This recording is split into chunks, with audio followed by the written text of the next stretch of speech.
Welcome back to Inside the Pylon, a Midwest college football podcast, joined as always by Clinton Bourne. My name is Ryan Satkoviak, and today we are also joined by a very special guest. Sammy Jacobs from the Hoosier Huddle is joining us today as we continue our fall preview series, looking at these different teams in the Big Ten today, talking about the Indiana Hoosiers. Sammy, thanks for joining us today. How are you doing today, sir? I'm doing fantastic. I'm ready to talk some IU football, and season's less than 8 weeks away. So Getting Yes, close. we're getting close, man. Clinton, this is I think this is the first time we've ever shot on a Sunday. So how are you doing today with the little change of pace here? I'm good. The knowing that we were doing it for allowed me to pre-plan, and then my son wanted to have a play date with one of the neighbors today, and that became a 3 o'clock. So of course we're outside. So apologies to Sammy and then anybody who ever watches this later at a later date. If I'm perspiring everywhere, it's because I'm still cooling off from the 90-degree heat play date. But other than that, I'm ready to go. I'm excited about this Hoosier team. I'm not going to lie, this is probably the most excited I've ever been about Indiana football team because a player near and dear to my heart, Kurtis Rourke, is going to be featured as hopefully their quarterback, and we'll get into that soon. But I'm ready to go. Yes, we've talked a lot about Indiana over the last month and a half or so on this show, so we're pretty excited to dig into this a little bit today. Once again, I'm still working through my internet issue, so we are not live again. We are on the podcast feed only today. You can find us on Apple, Spotify, or wherever you get your shows at Inside the Pylon. You can find us on social media on Twitter, Instagram, or our YouTube channel at ITPCFB. Give us a follow there. Subscribe to that YouTube channel so that way you never miss us when we do eventually go back live, hopefully sometime next week after Xfinity comes and looks at my stuff. Anyway, I digress. We are continuing today with our 5 burning questions segment on the Indiana Hoosiers today. Wait for it. 5 burning questions. We are talking about the Hoosiers. So, Sammy, we'll just kind of dig into it. Our question number 1 here. So, with new head coach Curt Cignetti, he has never had a losing season as a head coach in his career, but he's now stepping into the Power Four for the first time. What's it going to take for him to maintain that 500 or better streak in 2024 and beyond here, even not just kind of looking at this 1 year? yeah, it's kind of the unstoppable force against the immovable object, right? Curt Cignetti's never had a losing season, and Indiana has had 4 winning seasons since like 1993. So you have that going. You have history going against Curt Cignetti in terms of the IU program, but he does get helped out. Indiana's schedule is a little bit lighter. They're out of the Big Ten East. They miss Penn State. They miss Oregon. You miss USC. You do get Ohio State and Michigan because, on the original schedule, they were not on there. And then you add Oregon and Washington, and they're like, oh, yeah, we forgot to give IU Ohio State and Michigan, so we'll go back and do that. But your non-conference is pretty manageable with Charlotte, Florida International, and Western Illinois. So you should go 3-0 there. You travel out to UCLA early in the season. Deshaun Foster's taken over that program. That's one of those coin flip games that can make or break your season into having a winning season or a losing season. You return home and get Maryland home, who's going through some transition there with Talia heading to the NFL. And then you head up to the makeshift Lakeside Stadium up at Northwestern, and you see what you could do with David Braun's squad up there. And, is it possible that they start 6-0? Sure. Is it realistic? That's a lot to ask for. If you could go 4-2, split those 2 road games to start the season, you're sitting pretty well before your bye week, and then you get Washington, Nebraska at home, Washington at home. You travel to Michigan State and Ohio State, and then you get Purdue at home as well. I think there's Purdue at home as well. And if you could just get 2 of those last 6 games, you go to ball game with the chance to get a winning season. And I think that would exceed a lot of national people's expectations on IU. So it's possible.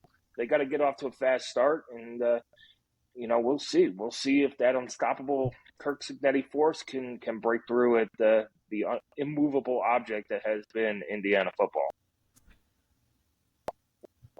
So you dove into the schedule there, and I took a peek at FanDuel before we got on today, and they have them currently set as an over/under 5.5 win total.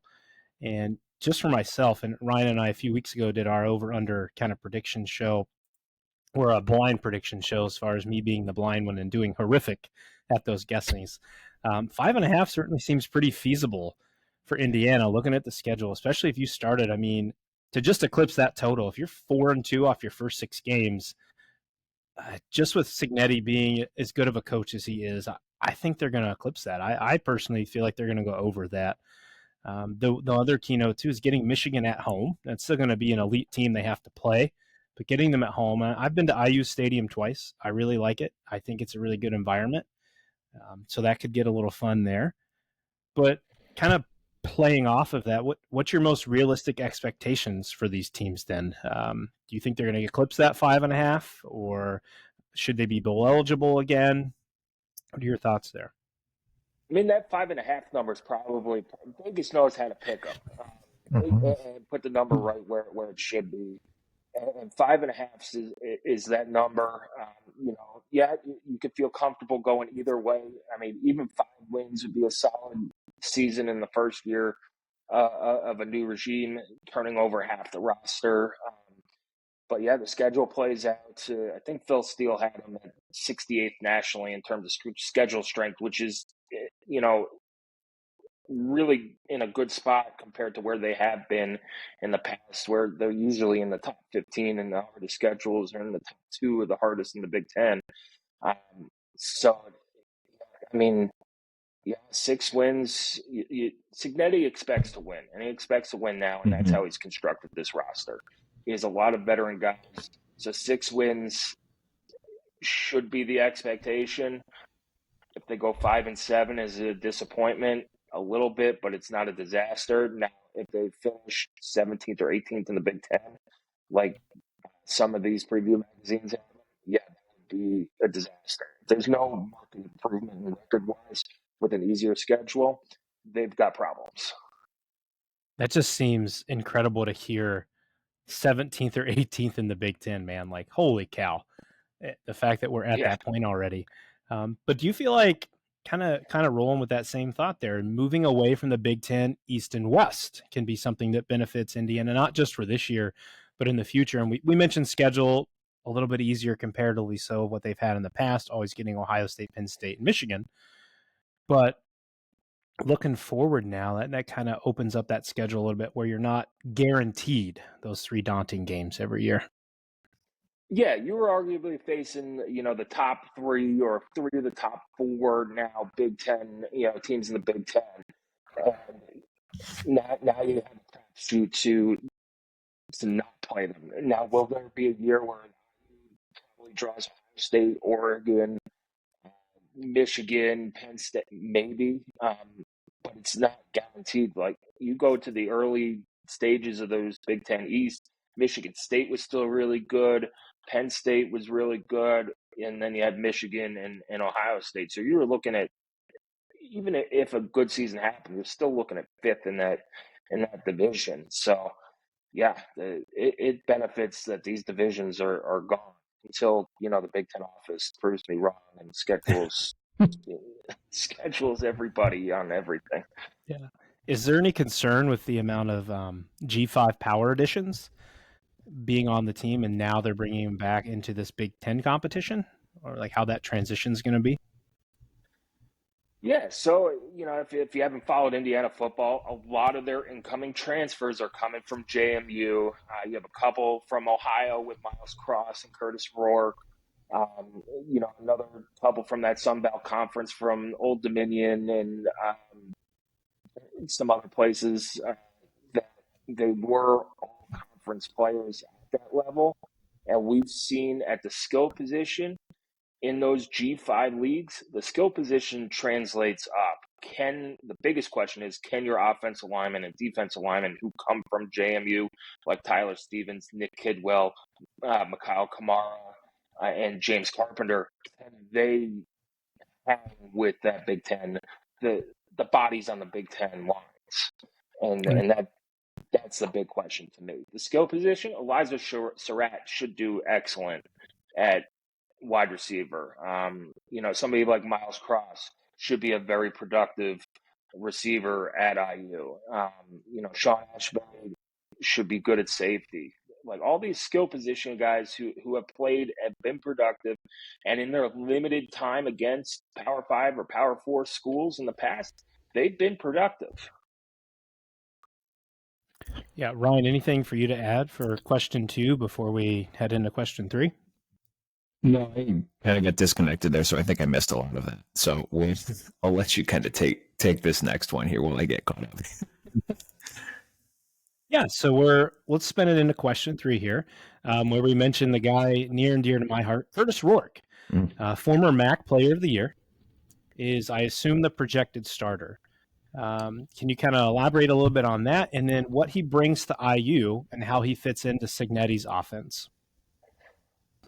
So let's start with the back half of that question first. Curt Cignetti's had the conference offensive player of the year, I think 2 or 3 years in a row at JMU with different quarterbacks. And he'll fit his system to fit that quarterback. I'm not saying that Kurtis Rourke is going to all of a sudden be the Big Ten offensive player of the year. That would be ridiculous, especially with some of the offensive, quarterbacks you have in the conference.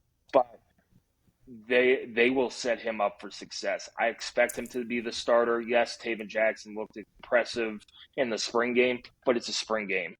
He brings, a veteran, some stability, veteran leadership at that position after being at Ohio. And that's something that IU just hasn't had, since Michael Penix left. You brought in Kyle Bazelak in 2022. It didn't really work out. He wasn't, he kind of quit on the team in the later half of the season. And he was beat down too. That offensive line just let him get roughed up. But last year, you went into the season with the quarterback battle where your quarterback was a guaranteed redshirt freshman who had played less than 3 games in college football. Now you have Kurtis Rourke, who comes in playing a ton of games, has been productive, was 2022 MAC Offensive Player of the Year, and Taven Jackson, who didn't have a great year last year, but he started games against Ohio State, or not Ohio State, against Louisville, against Maryland, and I believe Michigan as well. So he has some experience there where if Rourke does get hurt, which he has in the past, you have a guy who, with some experience, who knows what they're doing. And then, of course, the third string guy is Tyler Cherry, is a four-star recruit out of Greenwood, Indiana, and was originally going to go to Duke, decommitted when Elko went to Texas A&M. So if he's playing significant snaps, that means something has gone wrong with the first 2 quarterbacks. But this quarterback room is probably more talented and deeper than it has been in a long time.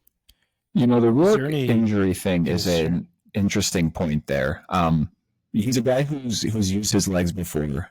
We obviously didn't see a ton of that last year as he was working his way back from the knee injury. Now that he's, an additional 7, 8, 9 months past that, have you gotten a sense that they're going to use him to his full capabilities, both as a runner, as a passer? Do you envision, there being a package for Taven Jackson if they want to use the quarterback run a little bit more? Or how do you kind of see that playing out based on what you've been able to gather through spring ball? Taven's not a good runner at quarterback. And you saw that last year. I don't know if he's improved. You're not going to run your quarterback like that in the spring game. And that's basically what we saw during the spring was a spring game and limited amounts of practice. They'll go 4 wide. I think they'll run Rourke. They're not going to run the triple option with Kurtis Rourke, but they'll have some design runs and some, quarterback powers and stuff like that. And they do have, 4 good running backs there too. So that RPO with the read option could work. But yeah, I don't see them having a package with Taven Jackson to run the ball because he's not a good runner in the football. That's not his game. He throws the ball downfield he could scramble, and he's athletic enough to run, but he's not comfortable enough to run the ball. There were times last year where, there would be pressure and he was maybe a split second slow at, hey, I got to escape and could get the first down. But maybe you see something with former quarterback Donovan McCulley, who's at wide receiver. That's where I would see maybe a different package where, he's run the ball in the past. He was a good running quarterback and he could throw. So maybe that's the guy they tailor that package to. And are we fully comfortable with the injuries that kind of lingered with Rourke last year? Is he back to 100% heading into this season? Yeah, I don't think he had any limitations in the spring, at least not that they told us about or you can see publicly. Anytime you're coming off a knee injury, everybody thinks that it's a 12-month maximum recovery time. It's not. It usually takes you 2 years to get back to where you were. You fans saw it with Cam Camper for his ACL in 2022. Tried to come back early last year. Saw it with Michael Penix too.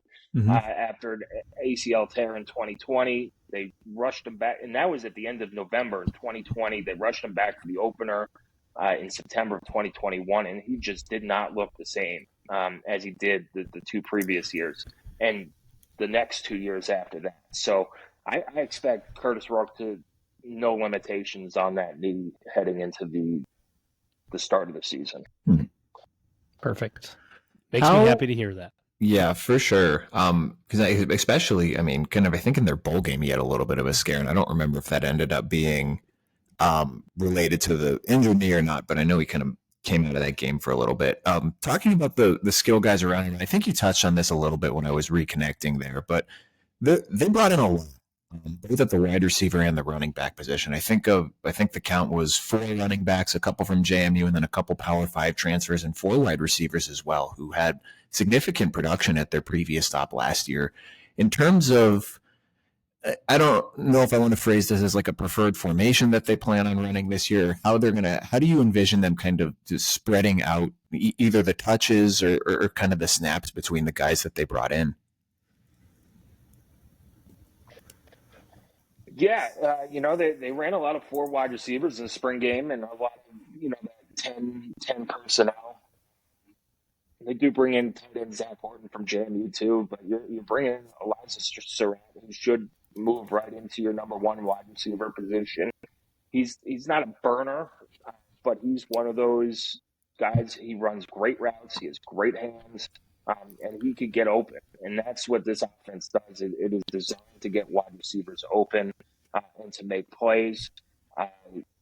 Donovan McCulley came on last year. He's not a transfer, but he should be in the either the starting lineup or at the very least in the 2 deep. And then you have a couple slot guys with Miles Price, who comes in from Texas Tech, and that's what IU has been missing. You lost Jalen Lucas, who was an All-American kick returner. Didn't really do much on offense, but you're missing that speed, that home run speed, and Miles Price gives it to you as well. Keyshawn Williams from transfer from Wake Forest also gives you that as well. And then and Clinton, you could talk about Miles Price as well. From Miles Price, a very good receiver as well. He's going to be in that 2 deep. I think you could go 9 deep at wide receiver because we haven't even talked about EJ Williams, who's a former 5-star recruit at Clemson, and Omar Cooper Jr., who's really coming on before he got banged up at the end of last year too. So this wide receiver and the running back group is pretty deep. You got Kaleon Black at running back, who's probably going to be the number 1 guy.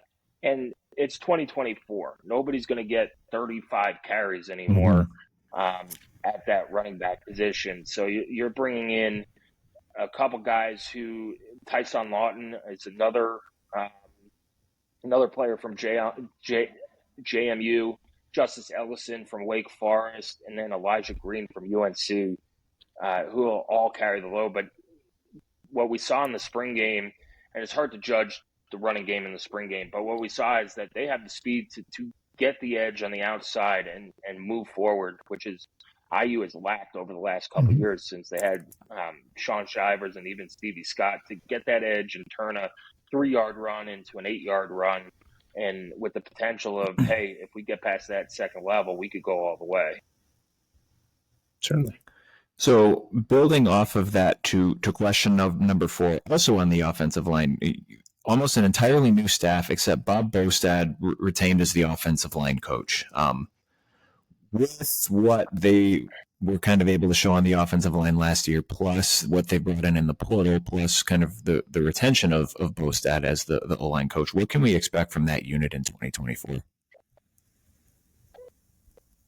I mean, they shockingly said during the BTN broadcast of the spring game that was the position group that the coaches felt most comfortable in, which is like, if you're an IU fan and you've watched IU football since 2020, that's shocking because that offensive line was terrible for a couple years. And yeah, they brought in Bob Bostad. He improved that group last year. He's weeded out some of the guys. He's brought in his own guys, but now it's okay. Now they've learned how to practice. Now you're working on your technique to get better. And I think, a second year under that system, and you have, a couple guys like Tyler Stevens and Nick Kidwell coming in from JMU, but they know the offensive system. They're not going to have to adjust the offensive system. They can just get coached up by Coach Bostad. And then you bring in, a couple guys from Wisconsin who Bostad recruited as well. And, a couple guys who were freshmen sitting on the bench last year who have been coached by Bob Bostad. So the adjustment period should be minimal, and now you could actually get to work and start improving instead of playing catch up on all the skills that they missed or that weren't being taught right by the previous offensive line coach.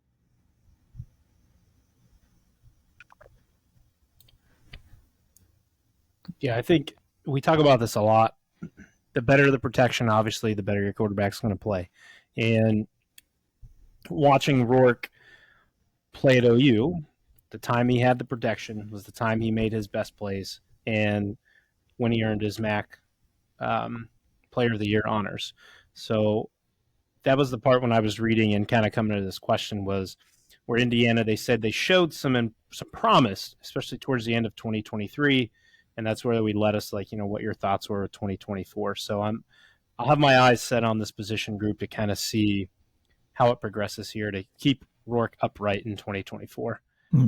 Yeah, I don't know if I buy into the coach speak of, I'm the most comfortable in that position, but there's definitely some promise in they could take the next step. This group, I think, has gotten better.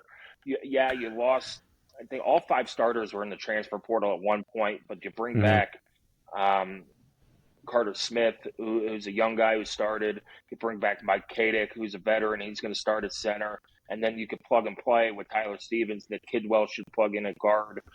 Trey Wettig is in there as well. And you just got guys who I think are just fundamentally better than they have. And, one of the things in the Big Ten, even though they're expanding west of all these Pac-12 schools, you're still going to have to run the ball. That's how you if you're up on teams and want to grind it down, your offensive line has to play well. And the drive that I always point to, yes, IU lost the game, but you go back to 2015 when IU had Jason Spriggs, Dan Feeney, and Wes Martin, and Jake Reed, and all those guys.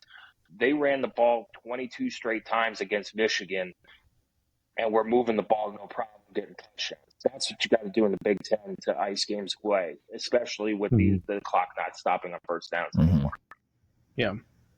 I think I saw, I think it was, you can correct me if I'm wrong, 25 sacks given up last year by the offensive line. So no matter where it is, kind of a relatively hard number there. And if that's what we're trusting with ESPN stats there. Kind of flipping to the other side of the ball for question number 5 was a lot of the Hoosiers' defensive continuity is going to come from James Madison standouts this year. So who are our names to watch on that defense for 2024, and what's the realistic impact they're going to have in year one? We kind of touched on that a little bit, but maybe a little more specific to those players and their impact. Yeah, they better have an impact, or else it's not going to be a good year for the defense, because a lot of that defense is transfers from JMU. And let's start up front. You bring in James Carpenter at defensive tackle. He had a huge year last year for JMU with tackles for loss. He's a little bit undersized for the Big Ten, but he makes up for it with his grit and attitude and all that stuff. And it's not like he's 250; he's 285 playing defensive tackle. So, yeah, that's where depth helps. You have Mikhail Kamara, who had a great spring game, was in the backfield making plays as well. The guy who's going to lead the defense is Aiden Fisher at linebacker. Indiana lost Aaron Casey to the NFL. They need to bring in somebody who knows that defense, who could be a leader, and Aiden Fisher is that guy. You saw it all during spring. He's a Curt Cignetti guy, and he winning is coming. He said at the spring that winning is coming. Don't worry, Bloomington and stuff like that. He's bought in, and when your playmakers on defense, your best players make statements like that, it's going to be a good year. And then you also bring in Jalen Walker, who was the other starting linebacker at JMU before he got hurt. So the continuity, you're not going to have to learn a new defense. You might have to learn how to communicate with some new people and stuff like that. And there have been some position changes, like Jacob Magnum moving up to their edge rusher and things like that. But you bring back Lionel Carter, who was probably his best pass rusher. And then in the secondary, D'Angelo Pons was a Pro Football Focus freshman All-American. Cedarius Doss was an All-American at the FCS level coming in from Austin. He made plays when he did against Power 5 and FBS conference in the FBS competition. Sean Ashbury, Tony Jones as well. They're all conference players from the group of 5 who had real good spring games. And then you sprinkle in returning guys from like Josh Sanguinetti, who's been there. I think this is his 6th year, who knows what to expect at Indiana. And maybe he's one of those guys that needed a mentality change in terms of losing had infiltrated that locker room, but he knows the Big Ten. He could recognize things and stuff like that. So there's a lot of new guys. I think IU brought in 29 guys from the transfer portal, and a lot of them are going to be in the 2 deep on both sides of the ball. Yeah, and I was checking out Fisher and Walker's stats. I mean, just in 2023, Fisher was named 3rd team All Sun Belt. He had 108 tackles, 8 pass breakups, 6 TFLs, 5 quarterback hurries, 1.5 sacks, and 1 pick. You also look at Walker, who contributed 61 tackles, 5.5 tackles for loss, 3 forced fumbles, and 1.5 sacks. So something that I was listening to and in reading, I think it might have been by Jared Kelly, was that Cignetti didn't go, and I think he even made the comment that we're not going out here trying to add the former 4- and 5-star kids that weren't playing at Ohio State and Georgia and Florida State and so on and so forth with the bigger schools. We're going to go after guys in the portal who are proven players, who have earned the stats, earned the playing time, and you see that with these guys earning these all Sun Belt mentions, whether it be 1st, 3rd, 2nd team or honorable mention. But what they brought in was proven players, and I think from my standpoint, that's going to pay a lot of dividends because you know what these kids are capable of. The last piece is just making the step to a higher level of play. Yeah, Cignetti called it, production over potential, and that's what he was going at in the portal. And now, look, if you're going to, IU's not going to play in that deep end of the pool where you're going to go get productive Power 5 talent or all conference talent like that. So they got to be efficient and effective, and I think we'll see if it works. But you've gotten guys who are been pretty productive at all conference levels at the G5 level who could come in, and there's some P5 guys in there like Miles Price and Williams from Wake Forest that have been productive. So it's a little mix of both. Certainly. And on that defensive staff, obviously Curt saying that he's bringing a lot of his old staff with him. But one guy I wanted to specifically ask about you is Indiana native Pat Kuntz, who was a good hard-nosed player for Notre Dame in the early 2000s. He's back in state now. He's got a couple of his guys from that JMU team with him. on this roster. What have been your early impressions of him, if you've had a chance to talk with him at all or catch him coach at all during the spring? Yeah, we know Pat Kuntz from his time as a graduate assistant at IU under Kevin Wilson. And he's a energy dude. Like, that's what he is. And he coaches hard, he's efficient, and he's a heck of a recruiter, too. You look at some of these numbers, the tackle for loss numbers for JMU last year along that defensive line, and you're looking at guys like James Carpenter, who had like 9 tackles for loss. You're looking at Mikael Kamara, who's now at IU, had 18 and a half tackles for loss. Aiden Fisher and Jalen Walker, 11 and a half tackles for loss between them. Tyree Tucker is another guy who came to IU, 4.5 tackles for loss. So he's getting a chance. And if you followed his career, he went to VMI and he's worked his way up. Kind of like a lot of these JMU players where you've worked yourself up to now you've got your opportunity at a Power 4 school in your home state to make a splash. But everything he is coaching defensive tackles, and Buda Williams is the defensive ends coach. Mm-hmm. Both of them have done a very good job. I didn't want to leave Coach Williams out of there too, because he's done a very good job as well. But Pat Kuntz is that high energy guy that you need coaching. You need a little crazy on that defensive line. He brings that little crazy to the defensive line. Absolutely. I'm all about building the trenches, man, whether it be offensive and defensive line, but I love the D-line, man. Sacking quarterbacks, to me, is the most enjoyable thing to watch on a defensive side of the ball. So got to be a little crazy, just like you said. That's the truth. So Sammy, we'll kind of get you out of here on this. We already we touched on the top on realistic expectations, kind of talking about what that Vegas over/under win total is for this team this year. You guys hear me? Can you repeat that? You cut out in the middle. You cut out a little bit, right? In the middle. Dang it! I thought we were out of this. No, so we'll kind of get you out here on this. You know, we talked about kind of at the top the realistic expectations for this team this year, and then referencing that Vegas over/under win total, but kind of how I wanted to frame this last question here for you is, where do you see not just this year, but over the next like 2 to 3 years, where Indiana kind of sits in this new look Big Ten, in the sense that there's a lot of unknown in this conference this year. And just looking at Indiana's schedule, it kind of epitomizes that, because, I mean, really the only sure thing on this schedule is Ohio State. We know what they're going to be. I mean, obviously Michigan coming off a national title, but there's a new coaching staff and a lot of roster turnover there. You know, with the week before, Michigan State was not very good last year, but a new coach and a lot of roster turnover there. Washington in the national title game last year, a new coach and a lot of roster turnover there. Which, I mean, the same can be said true for Indiana as well. So where do you see, you know, over the next couple of years here, Indiana sitting or kind of finding themselves in this new look Big Ten? It is so hard to predict the next 2 or 3 years, but this year is a big foundational year for it.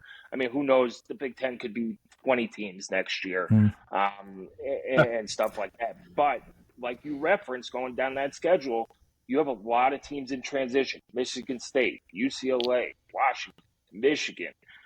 You look at Maryland, Purdue. If Indiana could get to that 6-6 win and set that foundation of, okay, this is, as the recruits are calling it, the new Indiana, they could get up into that, you know, middle, maybe 12 to 8 in the Big Ten. And depending on schedule, you could go higher than that. But, you know, Ohio State's always going to be what they are. Oregon's probably always going to be what they are with Dan Lanning. Penn State, we'll see what they do with James Franklin, but they are who they are under James Franklin, which is a perennial top 15 team, and now is probably a perennial playoff team since it's at 12 teams. So it's you got to take that momentum you have in the offseason, win this year, and then build off of it, because if you don't meet those expectations, and I'm not saying if 5-7 is not meeting those expectations, but if you're sitting there at 3-9 with no Big Ten wins, or 4-8 with one Big Ten win, it gets that much harder to move up into that middle of the pack of the Big Ten, and that's also what I'm annoyed about with all this stuff. College football, one team wins the national title, and there's 134 FBS teams. Mm-hmm. Can we focus on winning rivalry games and having going to bowls and all that stuff? Like, listen, if my expectation is for Indiana to win a national title, I am going to go home disappointed every single year. So let's get back to the soul of college football is regional, beat your rivals, go to a bowl game, have fun, and hopefully you win the edible Pop-Tart trophy. Yes. That's pretty awesome. I'm glad someone said it. I'm glad someone said it. Well, kind of speaking on the food thing, we've had a Ryan. If you don't have anything else to add on that last piece, buddy. I know where you're going with this one. We've had a bonus question for everyone, Sammy, at the end of each episode. What is the best pizza on IU's campus, or it can be around IU's campus? As a native New Yorker, I feel like I am a bona fide expert on pizza here. Yes. Yes. There is not really a great New York slice, but the best pizza IU's campus is Mother Bear's. A little thicker of a crust. But yeah, they have one good bagel place in Bloomington. They import their water from New York City, which is the secret to the dough for pizza too. So, Mother Bear's is my favorite pizza, and I would think would take the cake on best pizza in Bloomington. Yeah, I have. In the 2 times I've been there, I've been to Mother Bear's once. And I will 100% agree with Sammy, folks. Mother Bear's is the bomb. Fun atmosphere, too. If you're going to a game, you want to catch some other games prior to the game in Indiana. Nice little atmosphere to watch the games. Yes, absolutely. It's a booming place. Their wings are also pretty solid. But just a fun little environment there. Not too far of a walk from the stadium. But if Ryan and I swore to him I wouldn't get back out to IU, only because the drive from Columbus to IU it's just painful. It feels so long and barren on that 2-lane road. But it's an interstate now. Now. After 15 years of construction, they have it almost all interstate down from Indianapolis to Bloomington. Okay, finally. Okay, well, I will reroute myself to there next time. There you go. I want to get Ryan over to Mother Bear's though, because we both love pizza, and I think he would have a good appreciation for it. Yeah, Mother Bear's is good, and then if you like the thinner crust pizza, D'Angelo's, which is was owned by former IU head coach Jerry DiNardo, is down there in Bloomington as well. Good Italian food as well, but they have the thinner crust pizza. Nice, perfect. We'll give it a shot. I love that. Sammy, before we get you out of here today, let our listeners know where they can find you, where they can find your work, and what you're working on here. Between now and the start of the season, when you do end up getting a free moment. Yeah. So you laugh at it. I am expecting my first child tomorrow. It's going to happen tomorrow. So the world will be rocked. But I have a good team of writers who will be covering for me. You can find us at HoosierHuddle.com on the internet, and then on Twitter at Hoosier_Huddle. Same on Instagram at Hoosier_Huddle. And then YouTube as well. Just type in Hoosier Huddle, and it'll send you to our URL and homepage as well. We're working on. We're through week 4 of our opponent previews. We do a countdown to kickoff, 100-day countdown to kickoff, where we go through each player that's on the listed roster. Walk on anybody who's on there. We'll give a profile and an edit too as well. And then just preseason superlatives coming out and getting ready for Big Ten Media Day. We have something new coming out every single day from now until, the end of time, probably. Love it. Well, nice, man. We're looking forward to reading that. Keeping up tabs with you guys and the Hoosiers as we head through the dog days of summer into camp here over the next couple weeks. Sammy, appreciate you making some time for us today. Very insightful. We appreciate your insights today. All right. Thank you, Ryan. Thank you, Clinton. Absolutely. Always happy to join you guys. Yeah, we wish you the best with everything with the baby. Absolutely. Luck, it's awesome. Thanks. All right, everyone. Thanks for joining us on this Sunday afternoon. We will be back tomorrow with you guys talking Minnesota with Ryan Burns from 24/7. Take good care, everyone. Hey.